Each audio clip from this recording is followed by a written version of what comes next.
এটাই হাওয়া বানিয়ে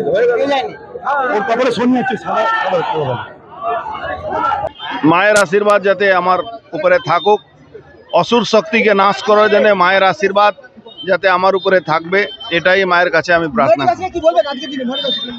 নৈহাটিবাসীকে একটাই আমার আবেদন, এখান থেকে তোলাবাজি, এক্সটর্শন, দুর্নীতি মুক্ত করার জন্যে, হকারদের জীবন ফিরিয়ে দেওয়ার জন্যে, এই অরবিন্দ রোডের যারা ব্যবসায়ী আছেন তাদেরকে শান্তির জন্যে মায়ের আশীর্বাদ আমার উপরে থাকুক।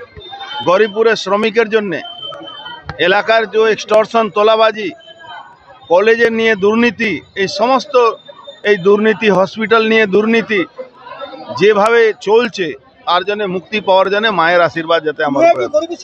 মন্দির ট্রাস্টিদেরকে যে অপমান করা হচ্ছে, এখানে প্রায় পার্টি অফিস বানিয়ে দেওয়া হচ্ছে, কিছু লোক রাত্রিবেলা এখানে এসে চলে আসছেন, মন্দিরের যে সমস্ত নিয়মগুলোকে ভেঙে দেওয়ার চেষ্টা হচ্ছে, এইটা নিয়ে আমি সরব হয়েছিলাম। অরবিন্দ রোডে যারা ব্যবসায়ী আছেন তাদের জন্য সরব হয়েছিলাম, এখানকার যারা হকার আছেন তাদের জন্য আমি সরব হয়েছিলাম। আমি একটাই জিনিস বলতে চাইছি, মানুষ নিজের ইচ্ছায় বাঁচুক, মানুষ নিজের ইচ্ছায় থাকুক, মানুষের উপরে জোর করে ক্ষমতায় দেখিয়ে থাকা যায় না। আপনার মনে আছে একবার জোর করে নৈহাটি কালী পুজোকে জোর করে বিসর্জন করা হয়েছিল, এটা এখানকার মানুষ সবাই জানে। পার্থভৌমিককে একটাই কথা বলবো, আপাতত এখন 2 মাসের জন্য মিথ্যা কথা না বলুক। আমি দায়ী আছি কি উনি দায়ী আছেন সেটা এখানকার জনগণ বিচার করবে, গরিপুরের মানুষ বিচার করবে।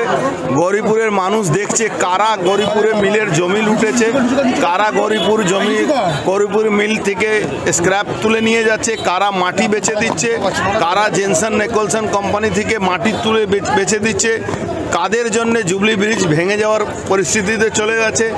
দিন রাত ওই রামঘাটের মানুষ, আশেপাশে থাকা মানুষ, তারা বাঁচতে পারছেন না, যেভাবে বালি তোলা হচ্ছে, কি যেভাবে দুর্নীতি চলছে ওখানে।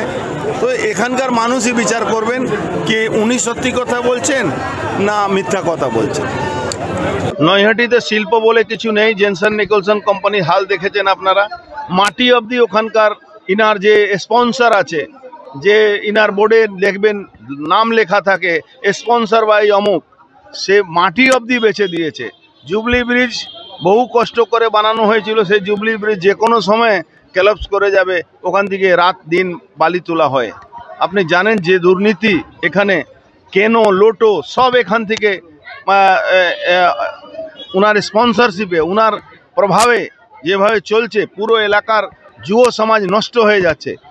হসপিটাল থেকে কলেজ অবধি কি দুর্নীতি চলছে আপনারা জানেন। এই দুর্নীতির বিরুদ্ধে নৈহাটি মানুষ আমাকে আশীর্বাদ করবেন, এটা আমার বিশ্বাস আছে। নৈহাটি ভূমিপুত্র যদি থাকতেন তাহলে এখান থেকে নৈহাটি ছেড়ে সোদপুরে বাড়ি করতেন না। তার মানে নৈহাটি থেকে মোহ ভঙ্গ হয়ে গেছে, এখন উনি সোদপুরে থাকেন বেশিরভাগ সময়।